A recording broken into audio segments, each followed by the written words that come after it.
Dust burst under Eli Mercer's boots as he wrestled a broken fence rail back into place against the storm wind. The wire snapped tight in his hands. Then he saw it, small tracks circling his land, too light for a man, too many for a stray. A sound broke behind him. A little girl stumbled from the brush, clutching a torn bag, eyes hollow. "I lost my mama, I'm all alone." Eli froze as riders crested the ridge, because letting that child stay was about to cost him everything he had left. Before we ride deeper into the story, hit subscribe, ring the bell, so you'll never miss another ride through the legends of the Wild West. Now, let's get back to the trail. The wind pressed hard against the fence line. Eli did not turn back to it. He stood there a long second, then another, eyes on the ridge where the riders had vanished. When he looked down again, the child had not moved. Too small, that was the first thing that settled in him. Too small to have walked that far alone. Too small to understand what it meant to stand on a man's land with trouble watching from a distance. She clutched the torn bag with both hands, knuckles white, shoulders shaking from the cold or from holding herself together. Maybe both. Eli stepped closer. Up close, she was even smaller than she looked from a distance, barely up to his knee, hair tangled into tight knots from wind and sleep, one shoe missing, the other hanging loose at the heel. Her eyes lifted to him, not crying now, past crying. "Where'd you come from?" She did not answer, only blinked at him. Then her gaze slid past him to the ridge, as if she understood something without words. Eli followed her look. Empty now, that did not ease him. He exhaled through his nose and crouched down, bringing himself closer to her height, not soft, just practical. "You got folks nearby." She shifted the bag higher against her chest, whispered something that barely carried in the wind. "M.A. The word broke at the end. That was all. No explanation, no direction, just that. Eli straightened slowly. The fence groaned behind him, wire pulling tight again where he had set it. The storm was building. The sky had gone a dull, bruised gray, the kind that held back rain until it could drop all at once. He looked at the house, then the barn, then the road below his land. Choices. He did not like them. "Barn," he said. The girl did not move. He jerked his chin toward it. "Come on." She hesitated, one small step, then another, barefoot dragging slightly through the dust. She kept close to his leg without touching him, like she understood he was not something to grab hold of. That too sat wrong. Inside the barn, the air was cooler, smelled of hay and leather and animal heat. His gelding turned its head, ears flicking forward at the new sound. The child froze at the sight of the horse. Eli moved past her, slow, steady, letting his presence fill the space so the animal would not start. "It won't hurt you." She did not seem convinced. He grabbed the old crate from the corner and dragged it into a patch of light, set it down with a dull scrape. "Sit." She did. Careful, like she had learned to obey before being told twice. Eli went to the water barrel, filled the tin dipper, brought it back. She took it with both hands, drank too fast, water spilling down her chin, soaking the front of her dress. She coughed, tried again. He let her. When she finished, she held the empty dipper out, waiting. Eli took it without a word. Outside, the wind shifted, stronger now. The barn doors rattled on their hinges. He stepped to the opening and looked out. The ridge was still empty, but the tracks around his land were not. Small prints, barefoot in places, circling, wandering, not a straight path from the road. She had been here a while. That tightened something in his chest. He turned back. She had set the torn bag on her lap and was pulling at the seam, as if checking what was inside was still there. "What you got in there?" She did not answer, just pressed it closer, Fine, he moved away, giving her space. I'll finish the fence, he said. You stay here. No reply, he stepped out into the wind again. Work steadied him. Post, wire, pull, set, repeat. His hands knew the rhythm. His shoulders took the strain without complaint. The storm pushed against him, but it was a thing he could lean into. A problem with edges, not like the one sitting in his barn. Halfway down the line he stopped, hoofprints fresh. At the edge of his property, not crossing, not yet. 3 horses, maybe 4, hard to tell with the wind scuffing the dirt. Watching then. Letting him know. Eli straightened, looked back toward the barn. A man who lived alone learned to measure risk clean. Food for one, water for one, trouble kept outside. A child changed all that. By the time he finished, the light had gone thin. No rain, just weight in the air. He washed at the pump. Cold water over his hands, face, neck. Let it clear his head. Then he went to the house. Inside was as it had always been. Quiet, ordered, empty. 1 plate on the shelf. 1 cup by the basin. 1 chair pulled out at the table. Enough. He stood there a moment, then turned, went back out and crossed to the barn. She was still on the crate, had not moved much at all. Only difference was her eyes, heavier now, slipping closed, then opening again, fighting sleep. He held out a piece of bread. Leftover from the morning. Eat. She looked at it like she did not trust it, then took it slowly, small bites, careful, watching him between each one. He leaned against the post, arms loose at his sides. Name, he asked. She chewed, swallowed. Sadie. The word came out broken, not clean. Sadie, he nodded once. Eli. She did not repeat it, just looked at him, as if placing the sound somewhere inside her. When the bread was gone, her hands dropped into her lap. Empty now, nothing to hold. She swayed once on the crate. Eli pushed off the post. Up.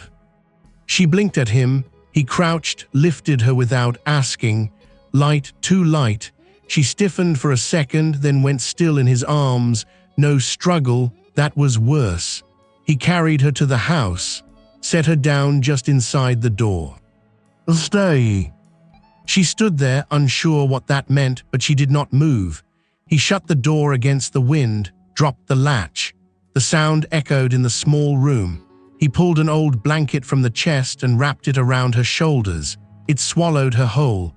Her fingers came up, clutching the edge of it like it might disappear. He turned to the stove, lit it, fed it wood until the flame caught and grew. Heat pushed into the room, slow and steady. Behind him, she made a small sound, not words. Just something soft. He glanced back. She had lowered herself to the floor without being told, sitting near the stove, watching the fire like it was the first warm thing she had seen in a long time. Eli set a cup of water beside her. She reached for it with both hands, drank, slower this time. Learning, he moved to the table, sat, did not eat. The room had changed, not louder, not brighter, just not empty anymore. That was enough to make him uneasy. Outside, something creaked.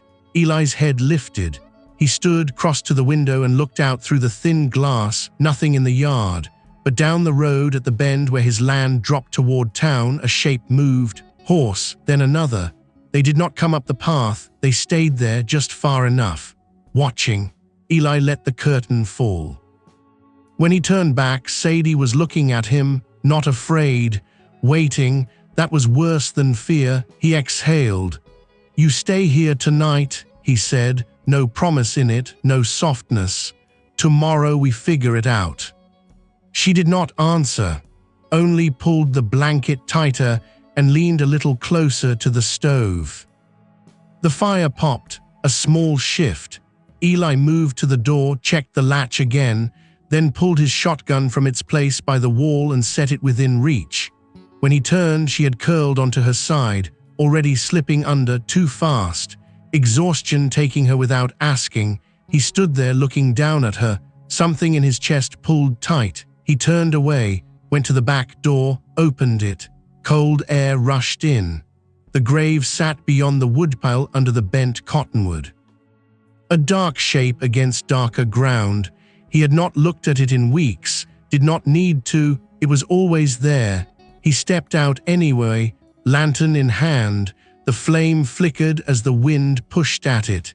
He crossed the yard slow, each step heavier than the last. The wood of the cross was worn now, edges softened by weather.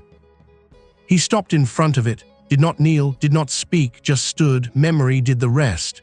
A smaller shape beside the first grave, a child S.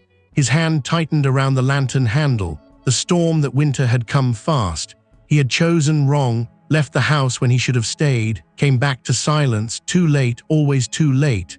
The wind moved through the cottonwood leaves with a dry whisper.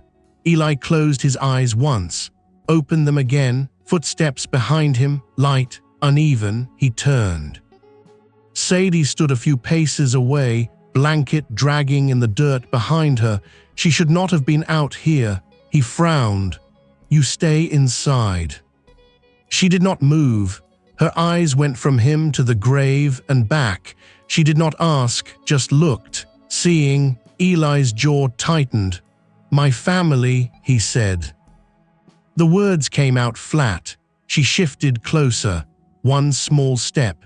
Then stopped again, close enough now that he could see her face in the lantern light. No fear, no pity, just quiet. She reached out, not for him, for the edge of his coat, small fingers closing on the fabric. Holding, Eli went still. The wind moved around them. The lantern flame flickered. He could have stepped away, should have. Instead, he stood there with that small hand gripping his coat like it was something solid in a world that had not given her much to hold. After a long moment, he turned back toward the house. Inside, he said. She came with him, still holding on. Inside, he shut the door, dropped the latch, set the lantern on the table. The room felt different now. Warmer, not from the fire. He pulled a bedroll closer to the stove, spread it out. She watched him, then sat where he pointed. He poured a little more water, set it beside her. She drank, then lay down without being told. The blanket covered her completely. Only her small hand remained outside it for a moment, then slipped back in. Eli sat in the chair by the door, shotgun across his knees, eyes on the dark window, on the reflection of firelight, on the shape of something that used to be a man who could live alone. Near midnight, she stirred, a soft sound, half a word. Ma. Eli did not move, did not reach out. He only fed the fire, watched the flame grow, listened as her breathing settled again. Outside, far down the road, a horse snorted, leather creaked, men shifting in saddles, waiting. Eli's gaze hardened. The night stretched long, and when the first grey light touched the window, he knew the trouble had not passed. It had only settled in. Morning came thin and grey. Eli had not slept much. The chair by the door left a knot in his back. The shotgun across his knees had grown heavy sometime near dawn. He set it aside when the first weak light touched the floorboards. The child was awake already. Sadie sat cross-legged on the bedroll, blanket around her shoulders, watching the stove, not fussy, not crying. Just staring into the coals like she was measuring whether the fire meant safety or only a pause in danger. Eli rose and stirred the ashes, fed in 2 short lengths of wood. Flame licked up. The room warmed by degrees. She watched his hands. That was what she did. Watched. Learned. He poured water into the basin and washed his face. The cold bit hard. When he looked up, her eyes were still on him, waiting. He dried his hands on a towel and finally spoke. You stay till tomorrow. The words hung there.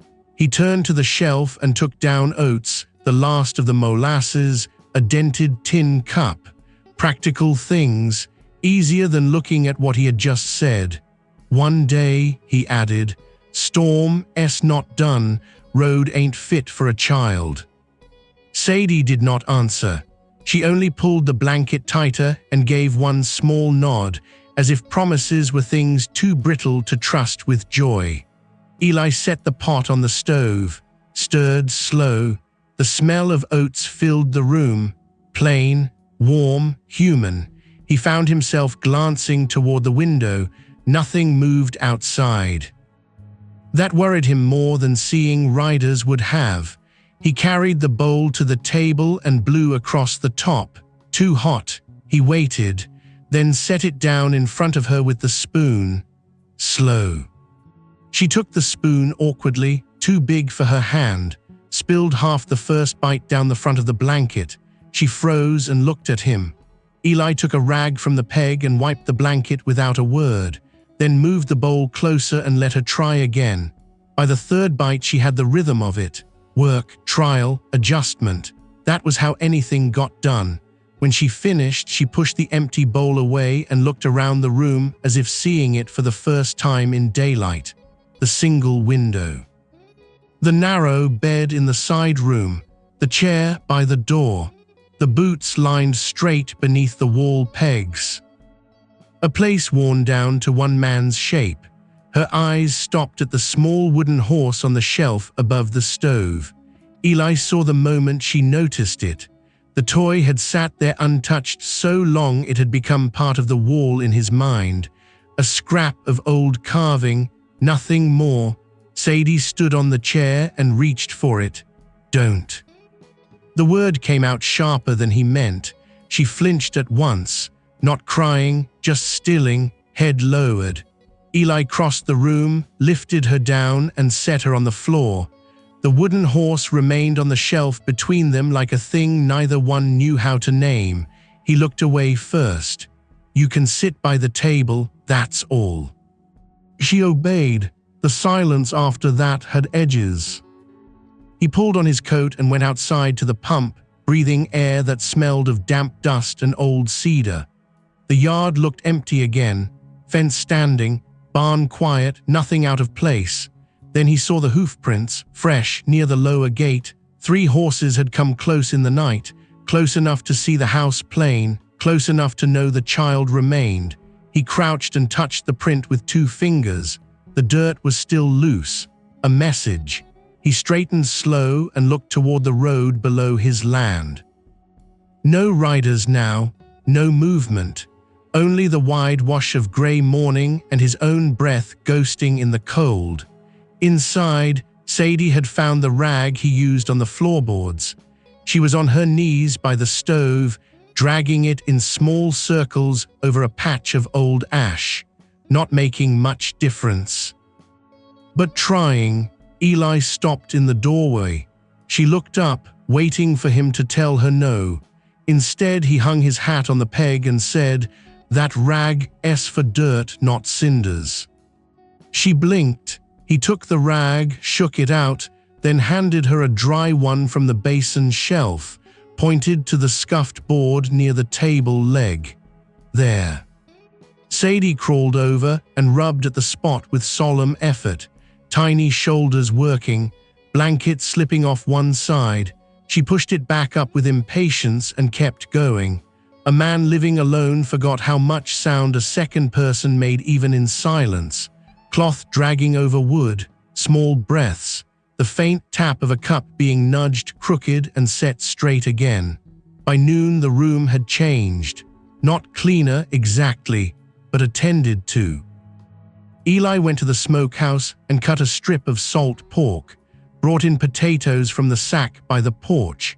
When he turned from the stove, Sadie had lined his boots side by side at the door with both hands and a seriousness that struck him square in the chest. His boy used to do that.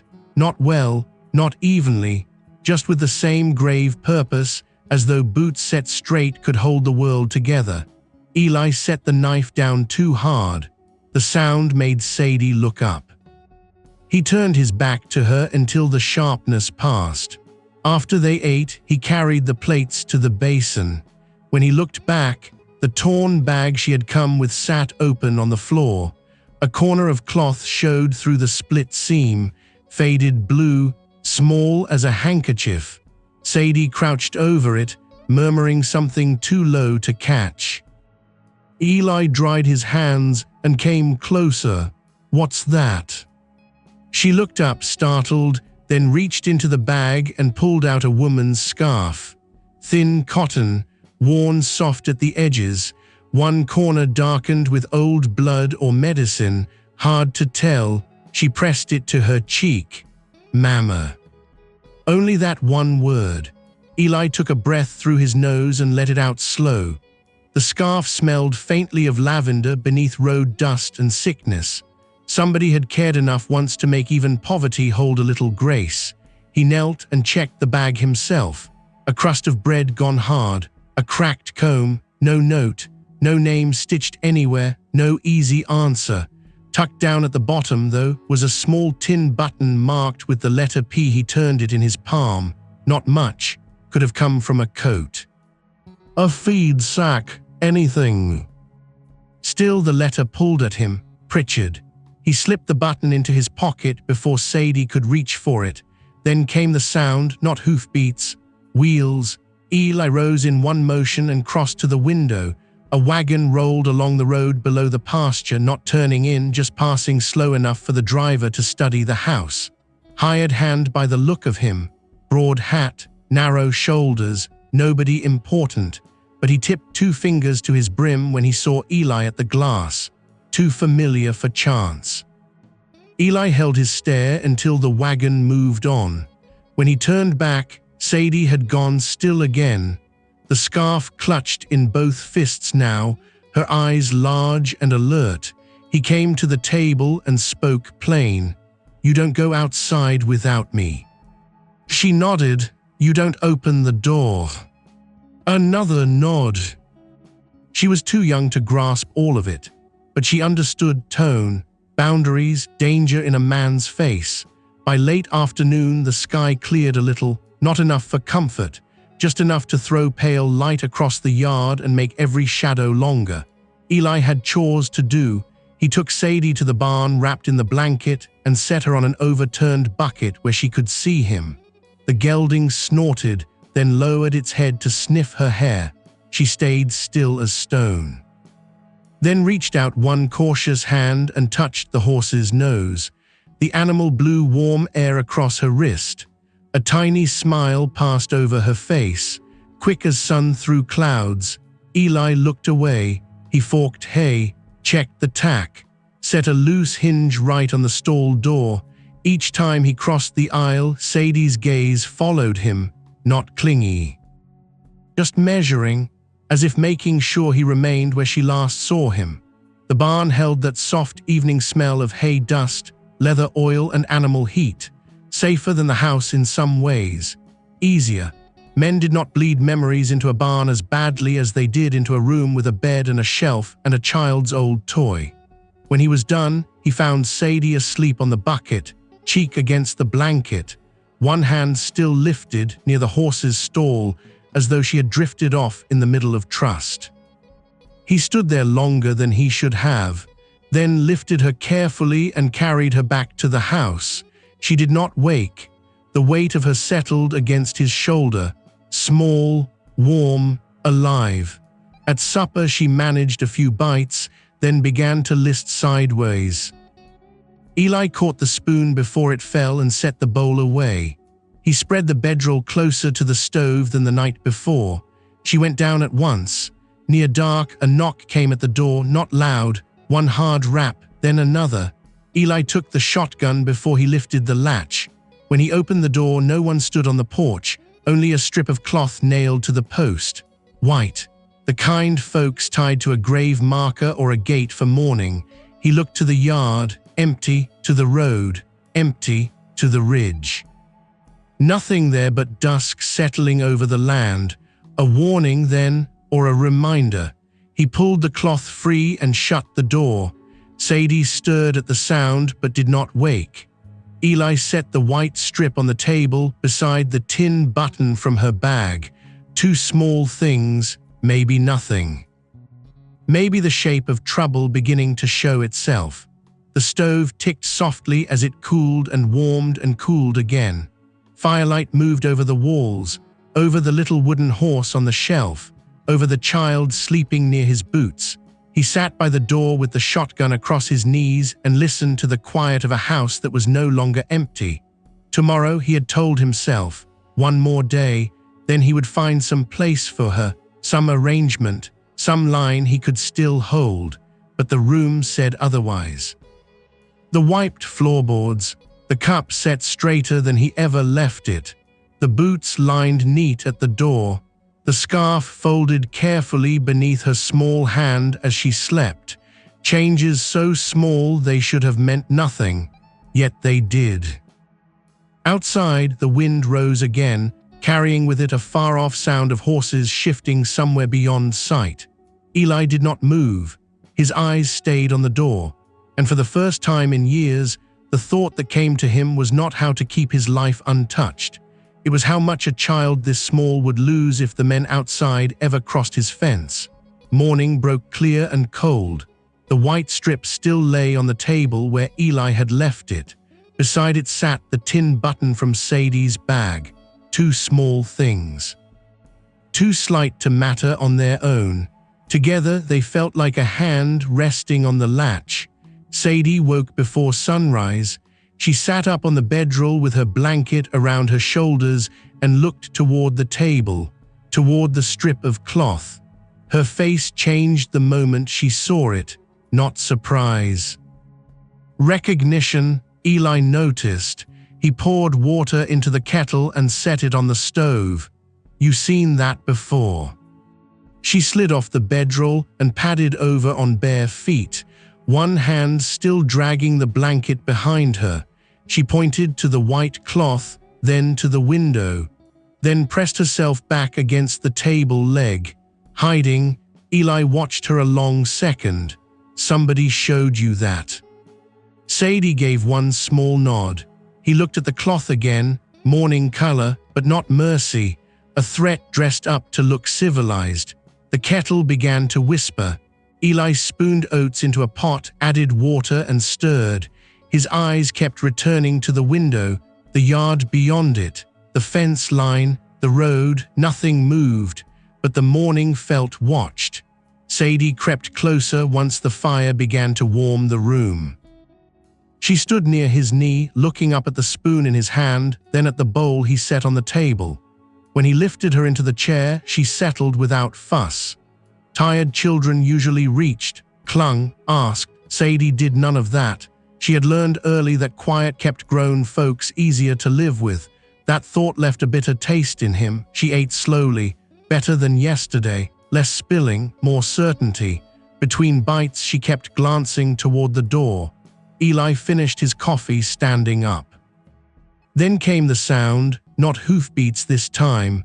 Wagon wheels, heavy, slow, coming up his road instead of passing it.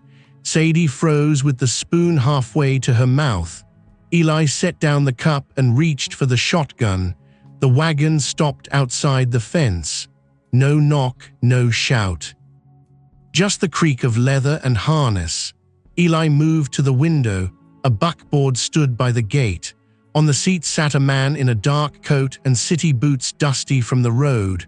Not a rider, not a hand. The sort of fellow who carried papers instead of tools and believed paper could ruin more than weather ever did. The man remained seated, making Eli come to him. Eli opened the door but did not step off the porch. "What do you want?" The man smiled without warmth. "Morning, Mercer. Fine piece of land you got here." Eli said nothing. The man's gaze drifted toward the house, toward the window where Sadie's small shape had vanished from sight. "Heard you'd taken in a stray." "Then you heard wrong." "Did I?" The man tugged off one glove finger by finger. "Mr. Pritchard sent word through town. There's concern for the child's welfare. A little thing like that wandering from proper supervision. Sad business. Her mother passed under unfortunate conditions." Eli felt the boards under his boots harden. What concern of his? The man reached into his coat, and produced a folded paper, held it up. When a drifter dies with no legal guardian named, the child may be placed under local protection until a suitable home is found. Local protection. That's right. Pritchard, writing law now. The smile thinned. Mr. Pritchard supports this county in ways men like you benefit from more than they know. Eli did not move. The wind stirred the dry weeds along the fence. Somewhere in the barn, the gelding stamped once. The man flicked dust from the paper.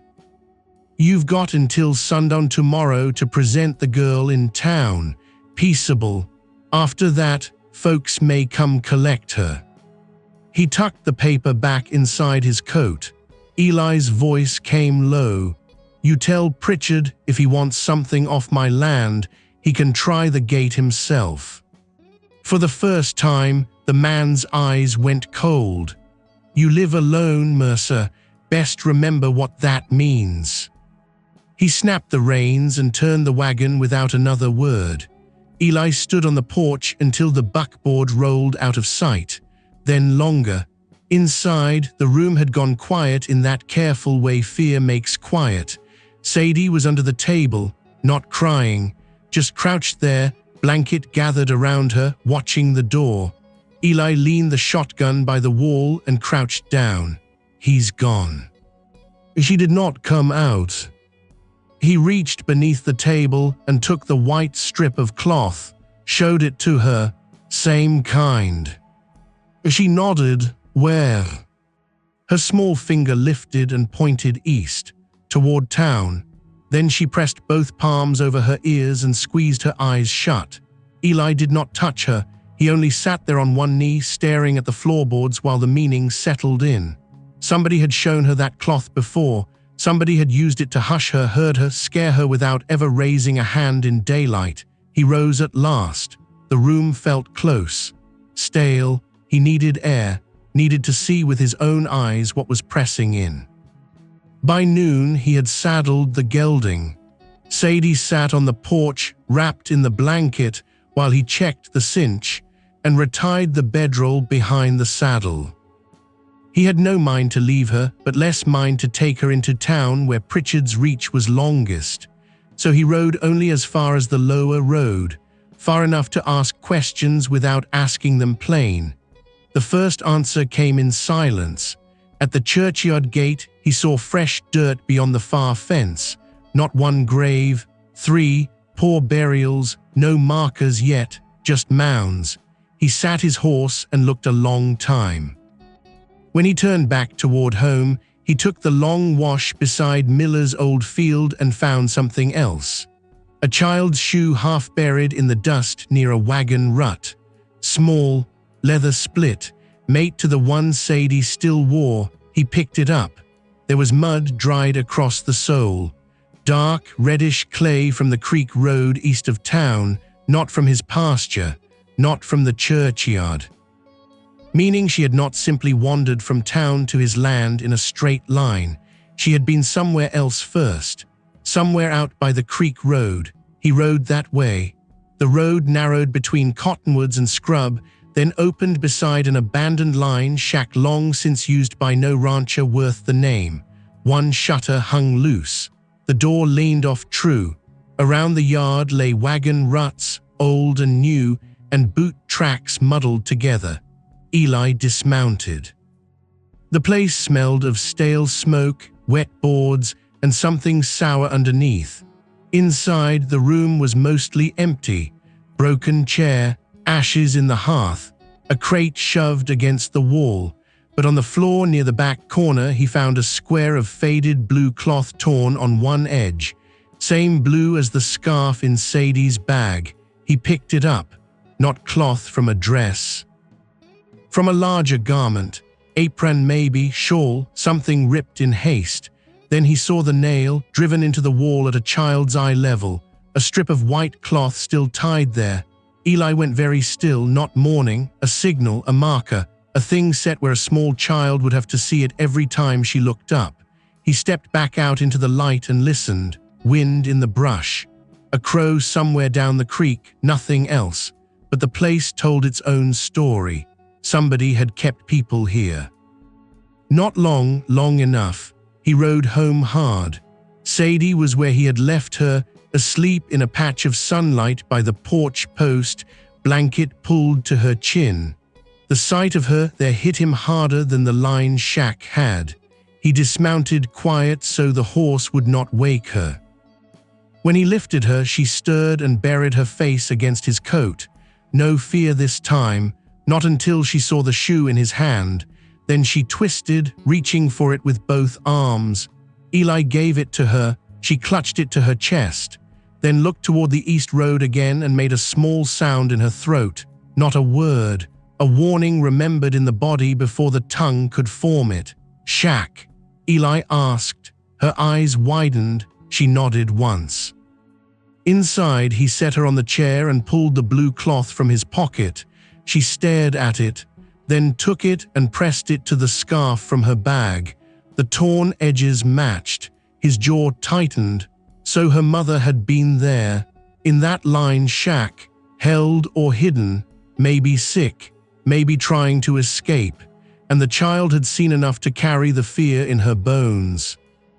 He laid the tin button on the table beside the matched cloth. Then he thought of the paper man, local protection, suitable home, all those clean words laid over rot.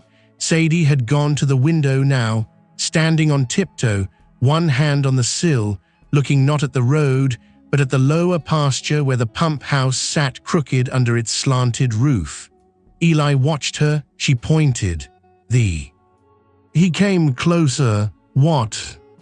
She pointed again, more firmly this time, then pulled at his sleeve and dragged him to the door with stubborn little tugs until he followed. The afternoon sun was sinking gold across the grass. They crossed the yard together, Sadie walking fast to keep up, one shoe on, one bare foot flashing pale in the dust. At the pump house she stopped and pointed to the ground beneath the warped step. Eli knelt. At first he saw nothing but dirt and old straw, then his fingers found a loose board wedged in the shadow. He pried it free. Underneath lay a small oilskin bundle. His pulse kicked once. He opened it on his knee. Inside were papers, folded, damp at the corners but legible enough. A train ticket stub in a woman's name. Sarah Boone, a receipt from the hotel in town, 2 unpaid medical notes. And one letter never mailed. The handwriting shook in places. If anything happens to me, my girl must not be taken by Mr. Pritchard's people. They offered to settle my debt for a term of service. I refused. He said no woman with no name and no kin could fight him in this county.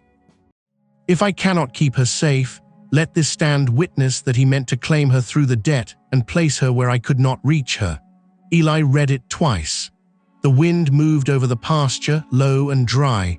Beside him, Sadie stood very still, as if she understood the bundle mattered even if she could not read a word of it. He looked from the letter to the house, to the road below, to the child with one bare foot and dust on her face and a dead woman's warning hidden under his own pump step. Not an accident, then. Her mother had reached his land on purpose, hidden the papers on purpose, maybe because she had known his name, maybe because there was nowhere else left that had not already bent knee to Pritchard.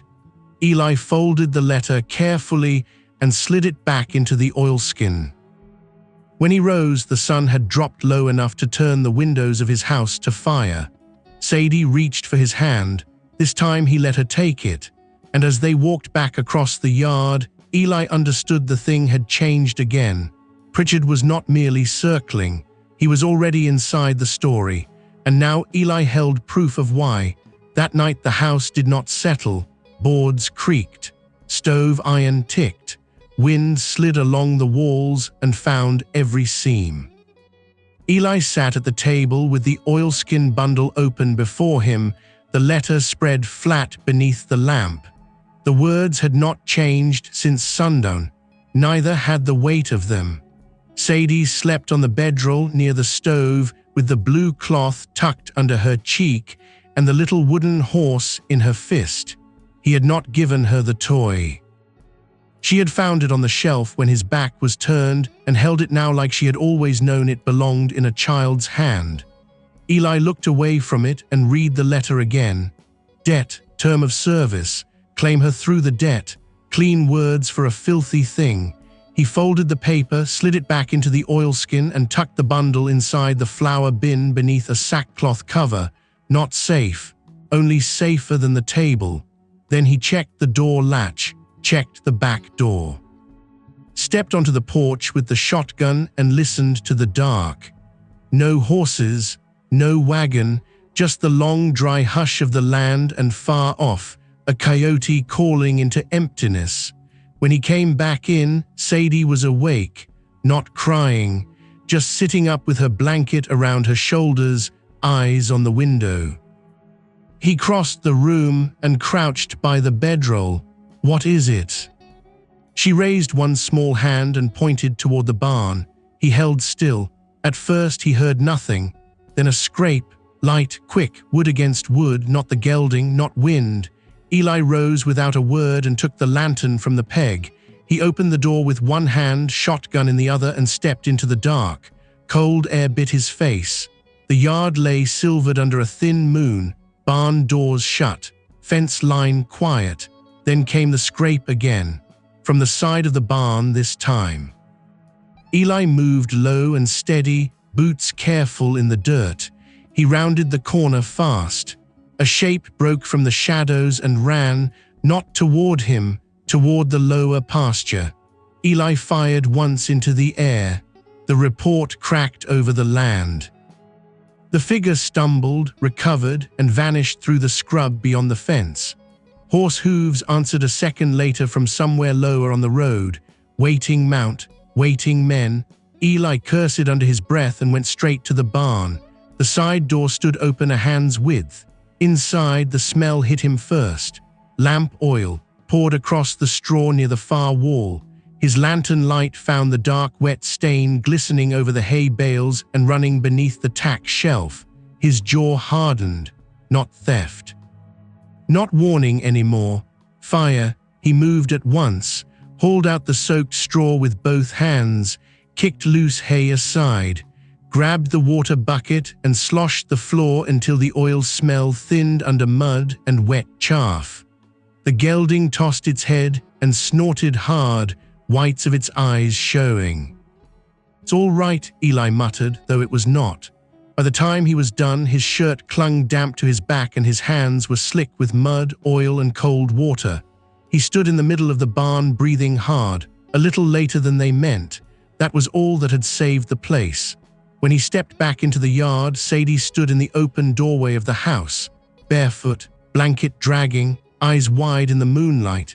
He crossed to her fast, more angry than he meant to be. "I told you stay inside." She did not flinch, only looked past him toward the barn, then up at his face. She had heard the shot, smelled the oil on him, understood enough. He lowered his voice. "Inside." This time she obeyed at once. He shut the door behind them and dropped the bar. The house felt smaller now. Like flame had already entered in spirit, if not in truth. Sadie stood beside the stove while he washed his hands in the basin. The water clouded black. She watched every motion. Then she held out the wooden horse. Eli looked at it. What for? She stepped closer and pushed it into his palm, then put her other hand on his wrist. A child's answer to fear, not words, a thing shared. He swallowed once and set the toy on the table where he could see it. Neither of them slept much after that. Near dawn, rain began, not a storm, just a thin, cold drizzle that turned dust to paste and made hoofprints hold sharp in the road. Eli waited until full light, then stepped out with his coat collar up and found what he expected. Tracks below the barn, one man on foot, two horses on the road. He followed them to the lower gate, stopped, and looked east toward town. Pritchard had done asking. He had moved on to erasing. Back inside, Sadie sat at the table with a biscuit in both hands. She nibbled at it without hunger, eyes on Eli's face. He took down the oilskin bundle, wrapped it in his bedroll, and tied it behind his saddle. Sadie noticed at once. So did the horse. The gelding stamped as Eli tightened the cinch. Routine broken, mood changed, animals knew. Sadie stood on the porch with the blanket around her, one shoe on, one bare foot tucked against the boards. Watching him, he should have left her hidden and ridden to town alone. He knew that. He also knew the men who had come in the night would not wait politely for his return. He went back inside, knelt, and held out her missing shoe, the one from the creek road, cleaned as best he could, put it on. She stared, then sat down hard on the threshold and lifted her foot. He tied both shoes himself, fingers rough and clumsy with the small laces. When he rose, she leaned into his leg for the briefest second, then straightened. He looked toward town, then down at her. "You stay close." She nodded. He lifted her into the saddle before him, wrapped his coat around them both, and turned the horse toward the road. The town came into view under a low gray sky. Church steeple, feed store, hotel porch. Pritchard's brick office standing smug at the far end of the street like law had grown walls and windows.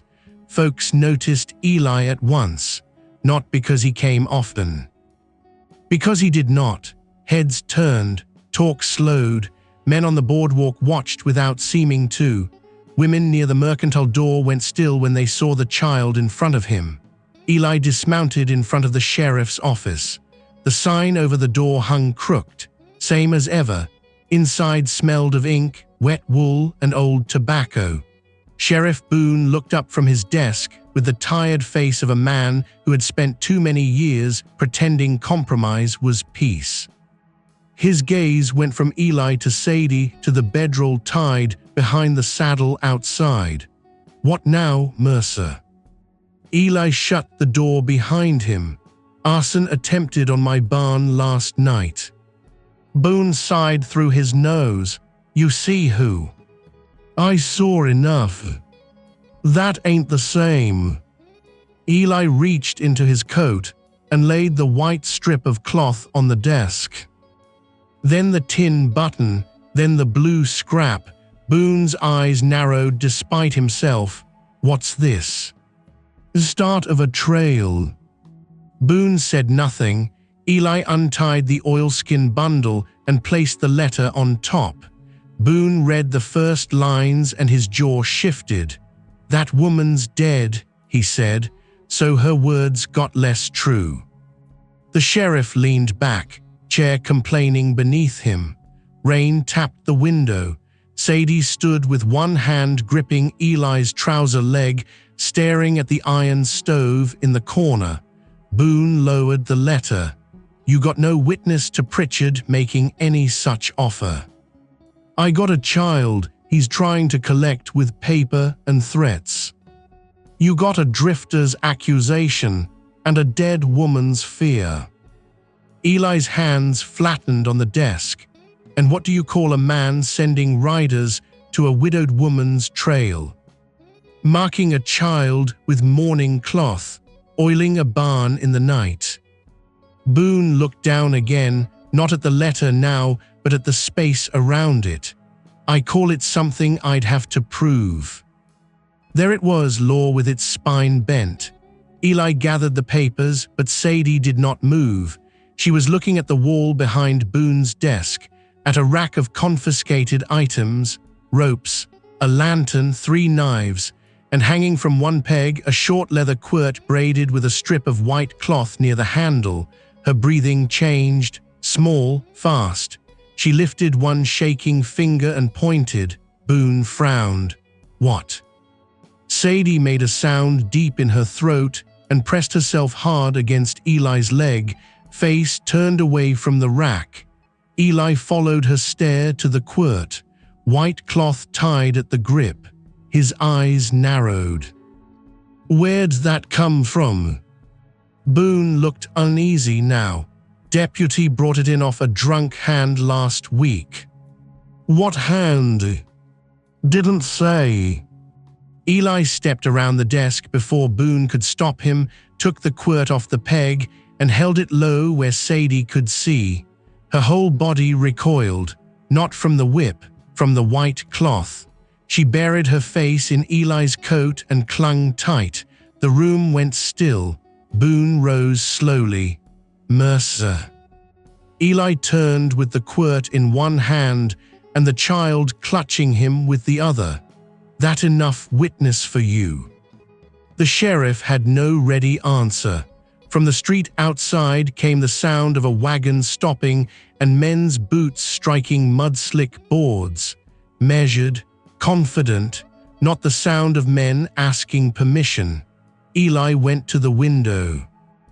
Across the street, in front of Pritchard's office, 3 riders dismounted. One was the paper man from the day before. He looked straight toward the sheriff's office and smiled when he saw Eli in the window. No more hiding behind distance. No more testing fences in the dark. Pritchard was reaching in broad daylight now. Eli set the quirt on Boone's desk with deliberate care. When he spoke, his voice was quieter than before. That made it land harder. "You can sit in this office and tell yourself you need more proof." He gathered Sadie into his arms and turned toward the door. "Or you can watch what happens when a man like Pritchard decides the whole town belongs to him." Boone said his name once. Eli did not stop. Outside, the rain had thinned to mist. The street shone dull and wet beneath the morning light. Men watched from porches, from shop doors, from behind curtains, all of them knowing something ugly was moving, none of them ready yet to name it. Eli mounted with Sadie held close against him. He did not look toward home. He looked toward Pritchard's office. The riders there shifted when they saw him, expecting retreat maybe, expecting him to tuck the child away and keep begging the law for scraps of courage. Instead, Eli touched his heels to the gelding and rode straight down the middle of the street. Sadie's small hand fisted in his shirt. The town seemed to draw one long breath, and for the first time since the child had crossed his fence, Eli Mercer did not feel like a man trying to endure trouble until it passed. He felt like a man riding directly toward it. Rain clung to the town in a thin gray veil. Eli rode straight down the middle of the street with Sadie held close against him, his coat wrapped around her small body, her face pressed to his chest. The riders by Pritchard's office shifted first with amusement, then with something tighter when they saw he was not turning aside. Jed Pritchard stood beneath his awning before Eli reached the hitch rail, tall, broad through the middle, good coat. Polished boots that had never sunk deep in spring mud without somebody else paying for it. His kind of man liked clean hands and dirty work done at a distance. He smiled as Eli reined in.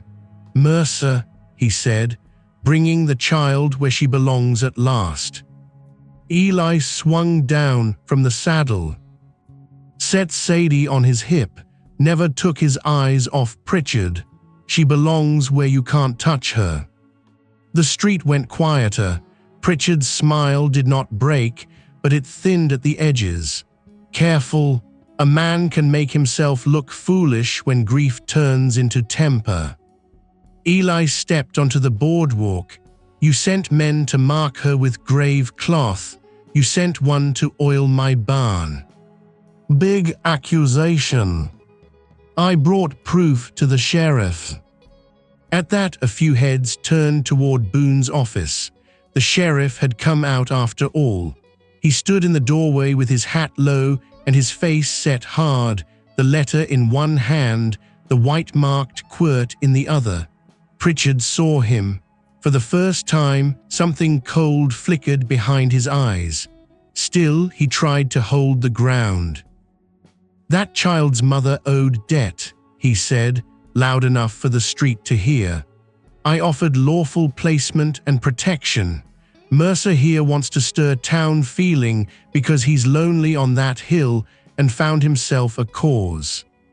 Sadie made a small sound and buried her face deeper into Eli's shoulder. That sound carried farther than shouting would have. A woman from the mercantile stepped out under her awning. Then the blacksmith. Then two men from the feed store. Others followed. Townsfolk who had spent years learning to keep their thoughts behind their teeth now found themselves listening to a child's fear made flesh. Boone crossed the street slowly, not dramatic, just steady. He stopped beside Eli and held up the letter. This was found hidden on Mercer's land, he said. Written by Sarah Boone before her death. Pritchard's jaw set. Any fool can forge a paper.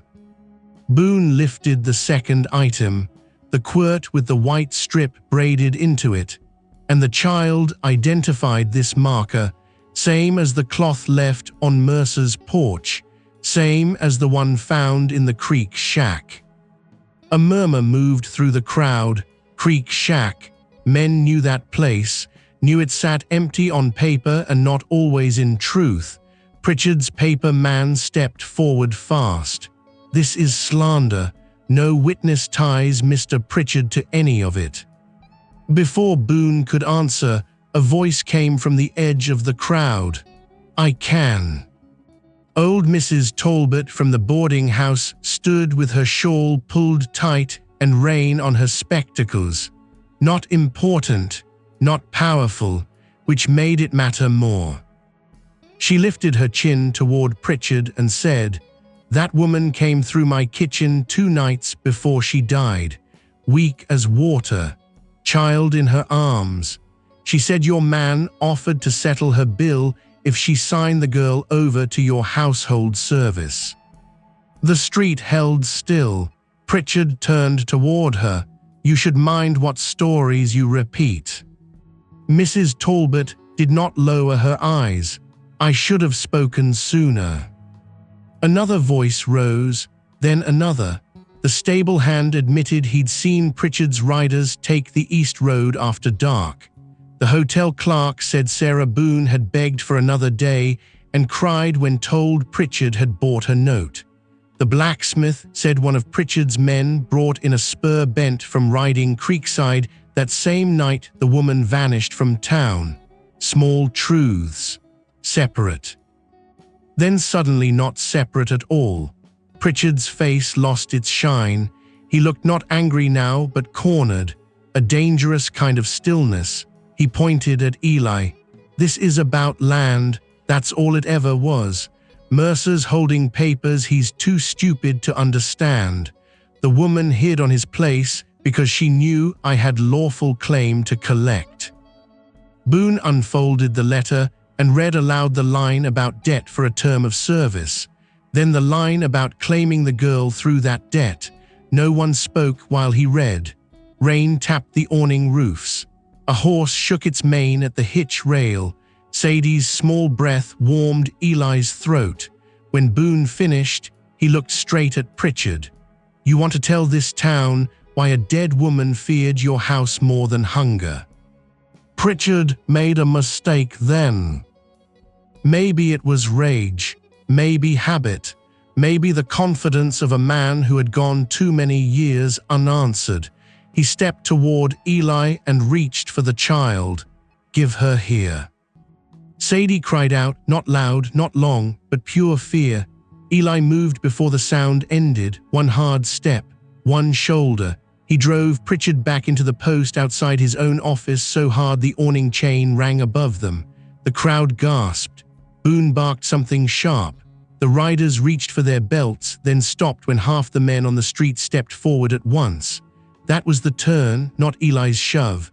The town S. Pritchard looked around and saw it. The blacksmith with hammer-thick hands. The feed men, the boarding house widow.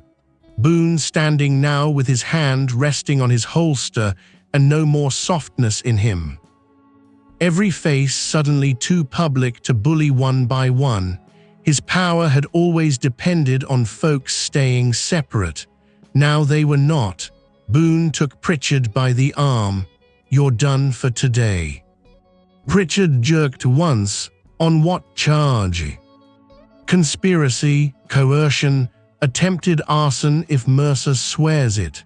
We'll start there and see what else these people remember when they stop being afraid."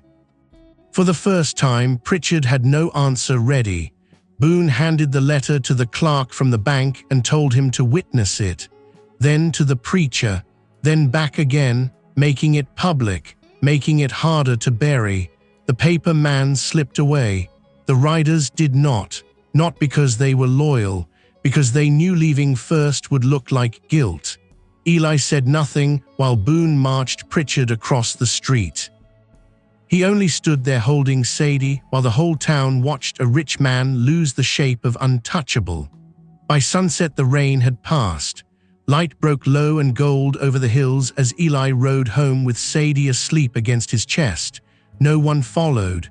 The road felt wider than before, cleaner somehow, as if a knot had loosened in the land.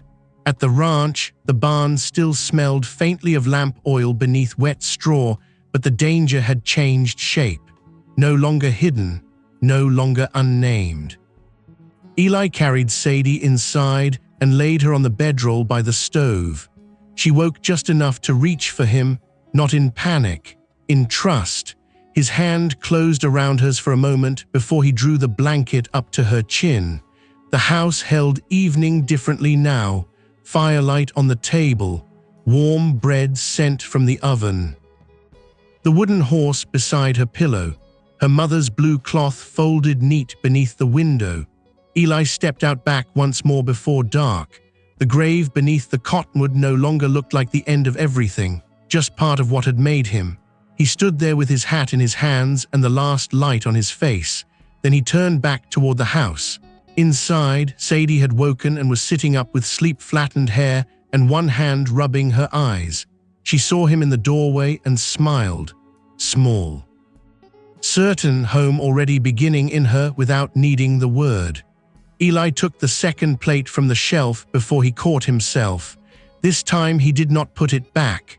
Outside, the wind moved soft through the fence line, no warning in it, no riders on the ridge. Only the ranch settling toward night with the kind of quiet a man might finally keep. Not empty, shared. And when Sadie held up the little wooden horse and patted the space beside her on the bedroll, Eli understood that belonging had not arrived all at once like thunder. It had come the way most lasting things did, by firelight, by labor, by protection chosen when retreat would have been easier. He sat beside her. The stove warmed the room. The lamp burned low. The darkness outside stayed where it belonged. For the first time in years, Eli Mercer did not feel like a man living among ruins. He felt like a man with something left to build. If this story stirred a memory or two, saddle up with us again. Hit subscribe and help this old frontier tales alive. Out here, every name, every trail, every sunset still matter. So till we meet again, friend, keep your hat tipped to the past and your heart pointed west.